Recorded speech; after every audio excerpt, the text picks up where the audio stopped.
Hello, lovely podcast people. I hope you are well. Today's episode is about branched chain amino acids. Now, it's come about because I just got a few questions about branched chain amino acids, BCAAs from now on, so I don't keep stumbling my words, in close succession. And I thought it's quite an easy podcast, so I can just get it done, hopefully, in not too long. Just before this, Sarah said, I said, I'll see you at 1:15. She said, it's not going to be 45 minutes. So she has faith in me that this is going to be quick. But yeah, it's going to be what they are, what they do, what they don't do, myths, and when they might be helpful, all in one episode. So they're a bit of a funny one. I did do a question box about this, and lots of questions were similar. So I will hopefully be answering most of those just naturally by talking about BCAAs. And the funny thing was, most people were like, well, aren't they just a load of rubbish? And I suppose in many, many ways, the myths and the supposed benefits and Alexa, what does purported mean? The adjective purported are usually defined as reputed or claimed. Claimed, yeah, good word. It's such a good podcast, this, isn't it? You get some grammar stuff, you get some innuendos, you get a little bit of nutrition information. Anyway, so the purported claimed benefits are just huge, and they really, really, really do not play out in the real world. So super quickly, what are the BCAAs, branched chain amino acids? They are 3 amino acids, and they are 3 of the essential amino acids. So I'll be talking about those, the 9 essential amino acids. And the essential amino acids are the ones that are essential for us to consume to be able to make proteins in the body. If we don't have one of those amino acids, we run into issues. We can't make proteins properly. So I'm not going to go into this too much, but you have these discussions around complete proteins. And, if a protein is deemed complete, it means that it has enough of the 9 essential amino acids in it to be deemed good enough to essentially, I suppose, live on, to be creating the different proteins that we need in the body.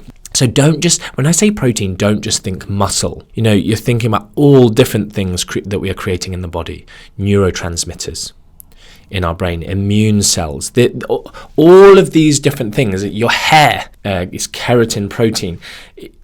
Don't just think muscle. So, what are they? Leucine, isoleucine, and valine are the names of the 3 branched chain amino acids that we're really talking about here. Leucine is kind of the most highly regarded, famous, interesting, because leucine independently stimulates protein synthesis, so building of proteins, and therefore, in recent years, it's gained lots of interest. And so you're going to have to, I suppose, in a way, think about different things as I talk, as in, I will try and be super clear when I'm talking about leucine versus the branched chain amino acids versus the essential amino acids versus complete proteins like whey protein, which unfortunately sometimes in the studies or in a magazine, online magazine or handheld magazine, is that what it's called?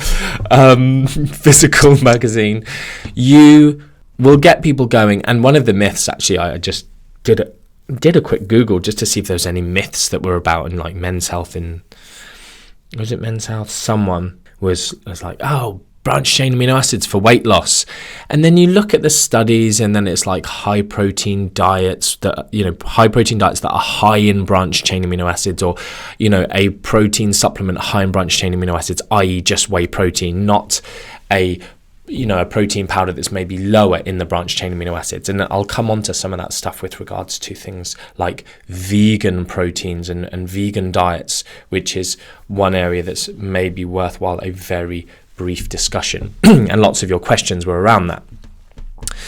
So what do? They do all sorts. And I suppose you could get really technical, which I'm not going to, because that's not what I want my podcast to be about, of all the different things that the branched chain amino acids, these individual amino acids do, what they're necessary for, which pathway do they work in. And it's pointless, because the most I really want you guys to think about the branched chain amino acids or the essential amino acids, or just amino acids in general, is think of them like bricks. Now, the bricks that we use to build other proteins, amino acids are building proteins, they're like the building blocks. And, it's kind of like going, well, what do they build? It's like, bricks build lots of different things. They would build little walls, big walls, houses, fire pits, and other stuff, offices, hospitals, okay? Lots of different things. And in a way, I suppose, not thinking of it necessarily as just bricks, but almost like the raw materials for building stuff.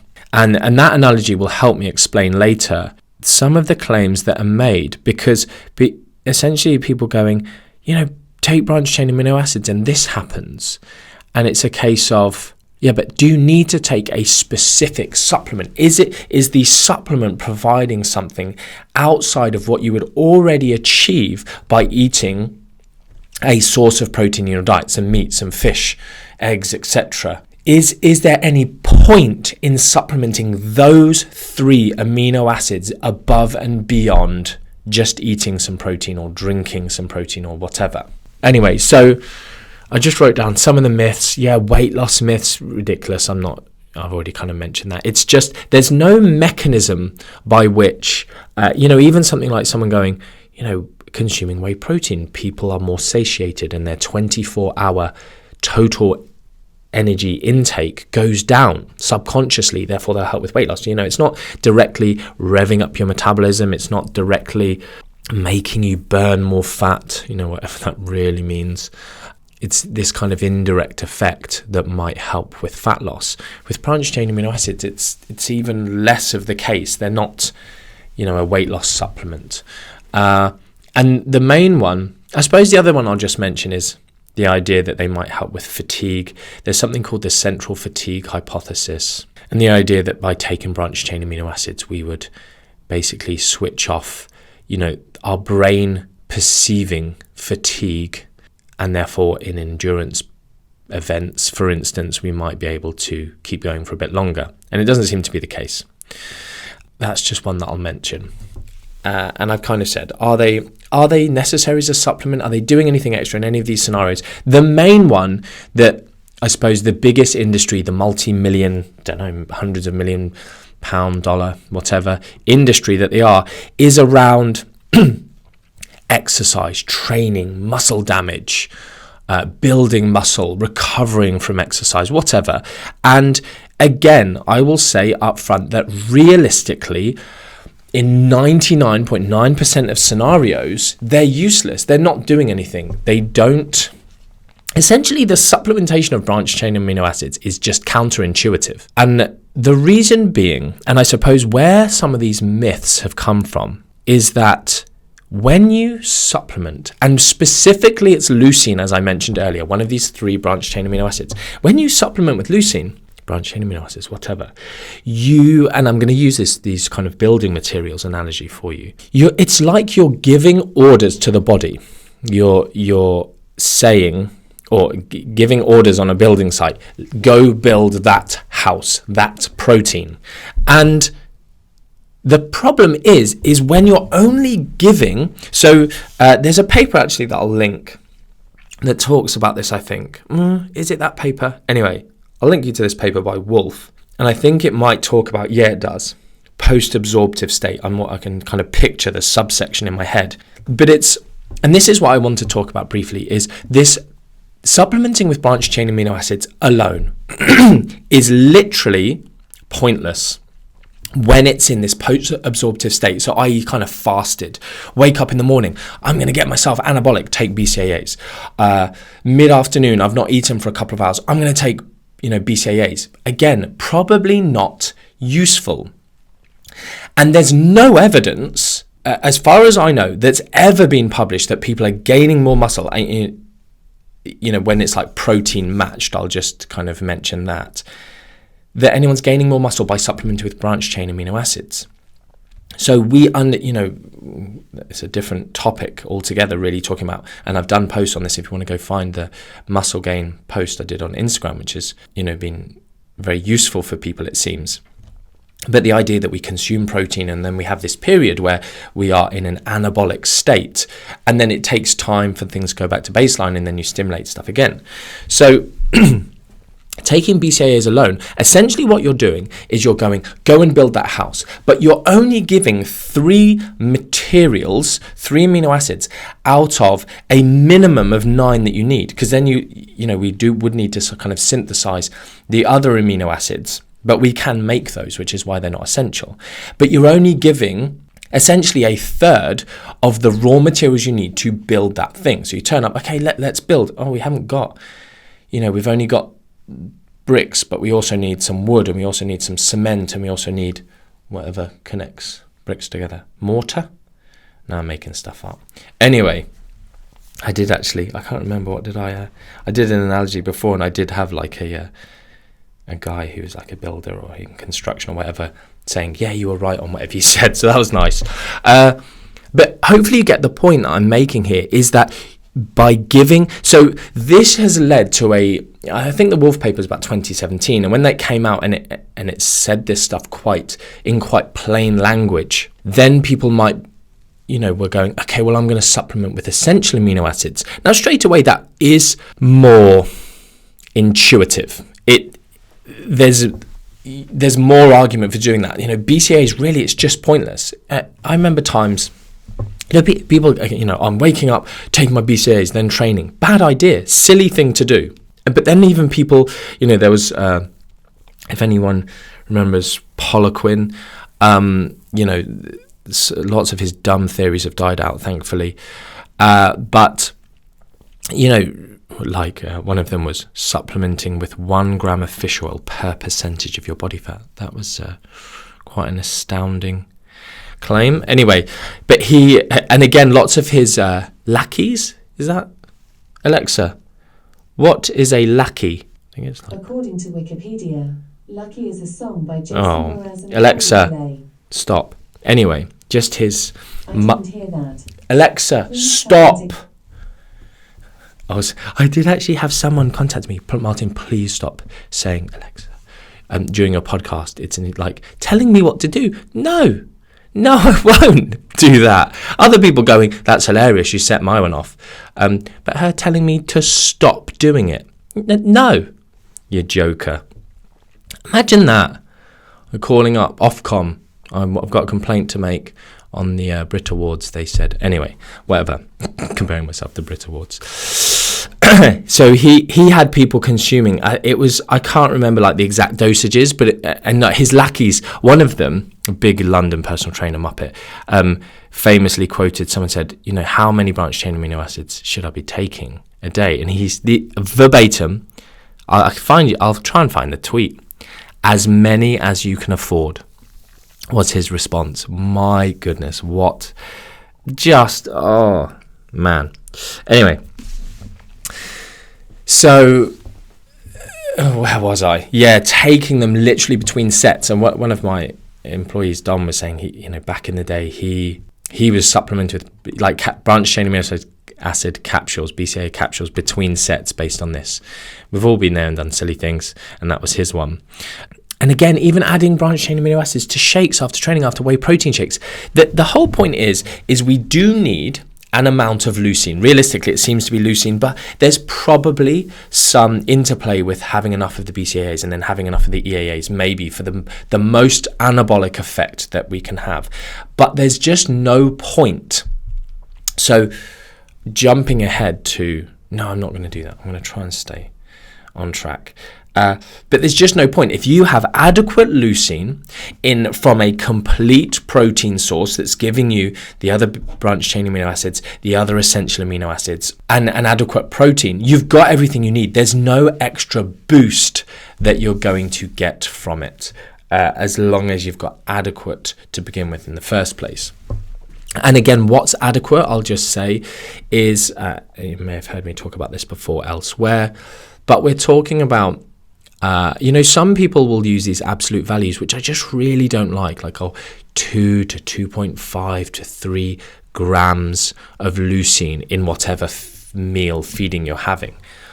But it just We don't, okay, is that the same for a 50 kilogram guy and a 100 kilogram guy, guy or girl?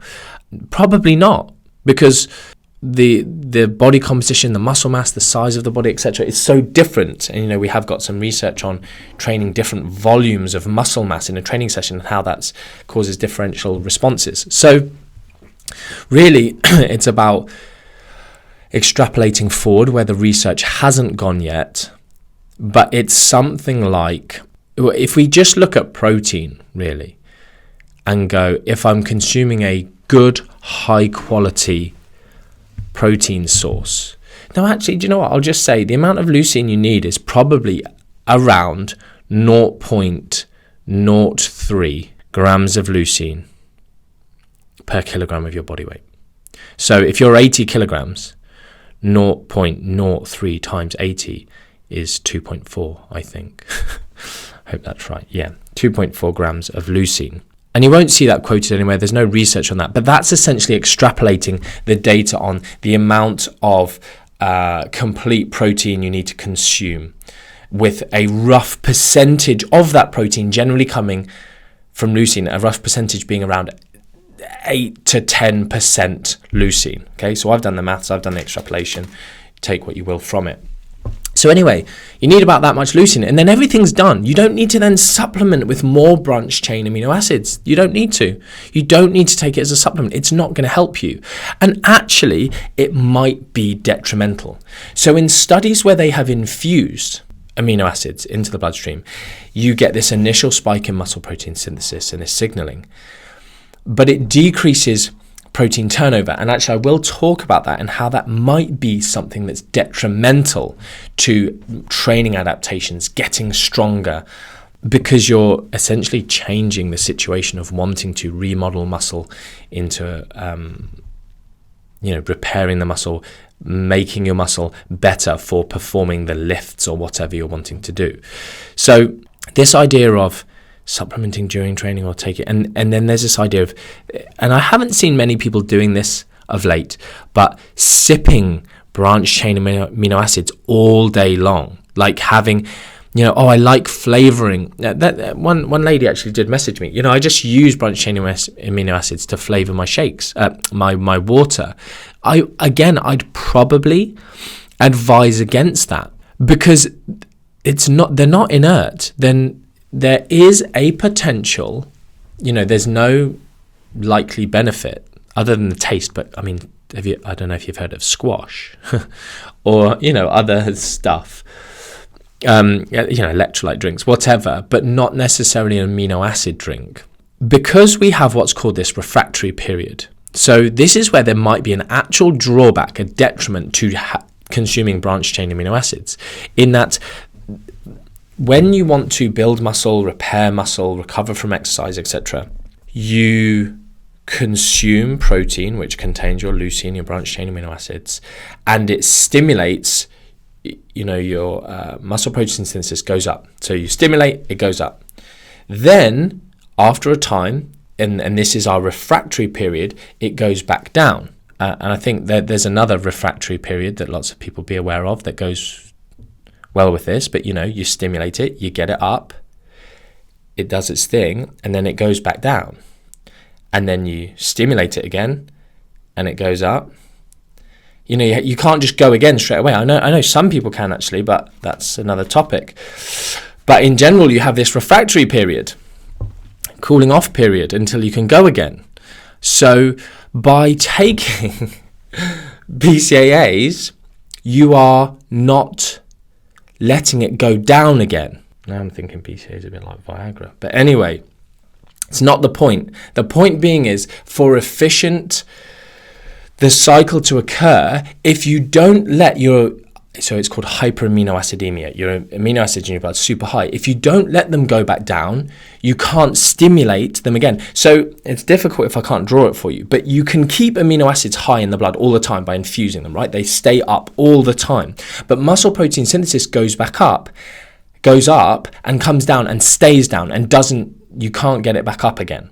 Your amino acids need to fall, and then you get this, you basically hit what's called the leucine threshold, and then you are building muscle, repairing muscle protein synthesis goes back up. Fractional synthetic rate it's called when it's measured in lots of studies. You might see that FSR. So this idea of tablets between meals, again, if you BCAA tablets, even if you're thinking, oh well, I consume a meal every 3 hours, every 1.5 hours in between I'm going to consume essential amino acids, it still doesn't sit in line with what I've just discussed with this cycling of stimulation, muscle protein goes up, refractory period, and then it goes again, which that the refractory period will be different probably for different people. It might be that it's different between beginning and advanced lifters, don't know. We don't have that data yet. But realistically, anything from roughly 3 to 4 hours, roughly. So it fits in line with this idea of consuming roughly 4 to 5 to 6 meals a day, roughly, which kind of bodybuilders have been doing since the dawn of time. But unfortunately, things have almost got worse with the idea of trying to improve on that, with then taking amino acids all day long, sipping on BCAAs all day long. It might not be a good idea. Okie dokie, right. I think that's really everything I need to discuss here. The way that you'll get misled is the idea that when I take BCAA supplements, I get this anabolic effect, this signaling. Which is, I think I said this earlier, that where the myth has really come from. And, comparing BCAAs to water, well, you are providing some amino acids versus nothing. Something's going to be different. But comparing it against real life situations of whey protein or a meal, soy protein, chicken, whatever, you take the BCAAs and it's like giving those orders. The initiation factor activity goes up. So the things in the body, these pathways, people have heard of the mTOR pathway, they get switched on. But then nothing can happen. There's no happy ending. It's just you get switched on and there's nothing that then actually comes after that. So don't get misled by that when people, because you might send this to a friend, you might use this and be talking about it in the gym to someone and they're just so confident in their knowledge. No, because look at this study. BCAAs leads to activation of the mTOR pathway. But the analogy holds true that if you don't have all the essential amino acids or just a complete protein, you don't get the end result of building muscle protein synthesis. There's no evidence of supplementing with BCAAs alone leading to the accretion of new muscle mass or whatever. Okay, cool. So I'm just going to super quickly talk about, I did actually write a quote down somewhere, see if I can find it. Now, I'll link you to all the papers, so if you're really that interested, you can go find them. Okay, cool. So, final little bit, possible benefits. The big one that you hear discussed is DOMS, branched chain amino acids and DOMS. Now, the problem is DOMS are not a good proxy necessarily for an end result. I.e., I've got less DOMS, so I've recovered quicker, so therefore XYZ. DOMS being delayed onset muscle soreness, that achy feeling you get after exercise, exhaustive exercise, hard exercise, or novel exercise. Now, the problem is we also have other situations where we've seen this play out before. Supplementation with high doses of antioxidants, for instance. We've managed to reduce inflammation. That's really cool. But we can actually blunt the adaptations to exercise by doing these things. So you train probably to get better. The problem is sometimes if you take away some of so for instance, inflammation in one of these instances, being a bit of a signal to the body to repair, adapt, get better, you're actually undermining the process. So people discuss this with regards to having ice baths after training, for instance, high dose supplementation. Now, with antioxidants, we've got the same possible situation with branched chain amino acids. Now, I've not seen this studied ever, but there's no, you're not building more muscle. It's just a case of, and it does seem to be consistent. Maybe I'll link you to a meta-analysis or two that have discussed this, and it does seem to be consistent, that supplementing with branched chain amino acids in some way leads to the reduction of pain from DOMS. Now, I'll link that also to the fact that supplementation during hard endurance exercise it doesn't really seem to benefit performance, but performance trials are notoriously difficult to do. But it does seem to reduce the production of or the appearance of certain what we might call fatiguing factors or byproducts of fatigue, or so things like creatine kinase, things like lactate.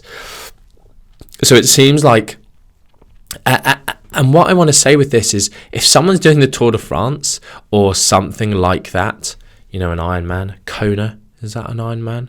It might be that there's an argument that taking branched chain amino acids, because during intense endurance exercise, the oxidation of the branched chain amino acids does go up. So you maybe and you're not doing the Tour de France to get fitter, to train that's your peak. If you're doing the race across America, something, maybe even trekking to a pole or something, North Pole or whatever, there might be some argument for going, it'll help you to keep going on these crazy feats of endurance. That's the one instance where I would be less inclined to argue against their use. Now, for most of us, and where most of the money in the supplement industry is going, it's not for that. It's for, it'll help you build muscle, it'll help you get fitter, it'll help you whatever. So DOMS, muscle damage, maybe. But remembering that some level of muscle damage is normal through training and the adaptation to that muscle damage. And then finally, the other situations that may be beneficial. Now, so lots and lots of questions came in about vegan proteins. Now, if you use whey protein versus soy protein, if you match the leucine content of those two, so you take a little bit extra, 20 grams of whey versus 25, 26, whatever grams of soy protein, the anabolic response to that is seemingly the same. So, if you're consuming vegan protein, you might just need to consume a little bit more. If someone's a supplement maker, supplier, distributor, creator, maybe, and they want to keep their serving size the same, they might consider supplementing individually with leucine or BCAAs or EAAs. Maybe. The problem is amino acids, free-form amino acids, taste like ass. Like bad ass. Like not the kind you want to eat, like horrible. They're horrible, really are. I don't, that's why anything that contains free-form amino acids has to be, like the flavoring is like super sour, citric, fruits flavor, citrus fruits flavor. And because it's trying to make it sound like, oh no, this is what it's supposed to taste like. It's not, you're not actually drinking battery acid here. Anyway, branched amino acids, free-form amino acids do taste yuck. So anyway, that's something to bear in mind. Another reason not to take them. And that's when they're in powder. Obviously, if they're capsulated or whatever, you don't taste them. So with vegans, in this situation of vegans, now it's tricky, because if you then go towards a really, really incomplete source of protein that is really low in certain essential amino acids, and you just supplement with BCAAs, not the EAAs, like supplementing with essential amino acids on top of other stuff, it does undermine or it does stop lots of the negatives of just supplementing with BCAAs alone. So and now that essential amino acids are so freely available as a supplement, I just see no place in the market for BCAAs ever again. Really, it should just die out. And then we can have the discussion of EAAs and if they are going to be beneficial. Again, realistically, not so much. But fast forward to situations of maybe the elderly, where we need much more leucine because of something called anabolic resistance, which I won't go into too much, but as people get to, even probably as young as 40, but realistically 50, 60 plus, we get this anabolic resistance, which means the amount of leucine, or protein, or probably specifically leucine, we need to get this muscle protein response stimulated to the maximum amount is much higher. And so I spoke earlier about 0.03. It's maybe goes up to like anywhere from 0.04 to 0.06, depending on the degree of anabolic resistance. So you have a 60 kilogram, 70 kilogram elderly individual, and you need 4.2 grams of leucine all of a sudden, using the absolute upper limit of the range I just gave there. So 0.06 times 70. Hopefully my maths is not failing me. And so you have this situation. Then you've got the impact of maybe reduced appetite. And we know how beneficial protein can be in the elderly with things like sarcopenia, so muscle wastage, and just supporting the immune system when maybe energy intakes are low, supporting bone health as well. And lots of people talking about, protein's bad for bones, when realistically, actually, protein is very good for bone health long term. Another little bit of myth busting there for you. So there's studies where they've basically given a really, really small amount of whey protein, like 6 grams. So like a quarter of a scoop.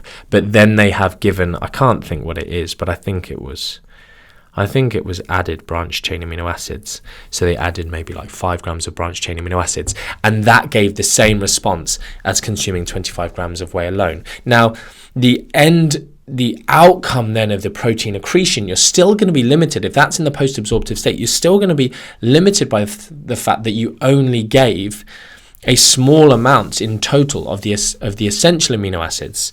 So really, I still don't like the idea of the branched chain amino acids being used in that point, in that situation. I would again be going towards essential amino acids if that was the case. But it's a much more complicated, complex discussion. In this day and age where you've got whey protein isolates, whey protein hydrolysates, which dissolve really, really well in water, almost to the point of, and again, hydrolysates are very bitter, but very, very clear. It can be just like drinking a glass of orange juice, orange squash, whatever, for a fairly decent dose of protein. So anyway, there's discussions around that. And I think that's everything really I want to discuss here. So hopefully I've kind of just, once and for all, you don't ever need to waste money on branched chain amino acids. And also, if you knew they weren't any good, but you were maybe buying them or using them or kind of randomly supplementing with them because they'd been given to you or they were free, it gives you a chance to go, maybe this isn't a good idea for me. But you will have to, remembering that I'm talking about post-absorptive states here. So, if you've had a huge meal, and so you're still going to have a lot of amino acids floating around 1, 2, maybe even 3 hours later from that meal being digested. And yeah, you can come up with all sorts of crazy scenarios. You're stuck. You can't eat again for another 12 hours. And so, but you've just happened to have 5 grams of BCAAs in your pocket. Oh look, Martin, would it then be useful? Like, oh my goodness, what a bizarre mythical situation you've just created. Just don't worry about it on that one occasion. Worry about why you're stranded. Go build a boat. Okay, cool. Right, I hope you've enjoyed that. No idea how long I've gone on. And I will see you soon again for some episodes. I think I am going to do some episodes on M&U, answering some questions. And then we've got these metabolism episodes coming up that I've started planning, getting the team to do a bit of brainstorming on as well in terms of what you guys might want to know. Right, until next time, much love.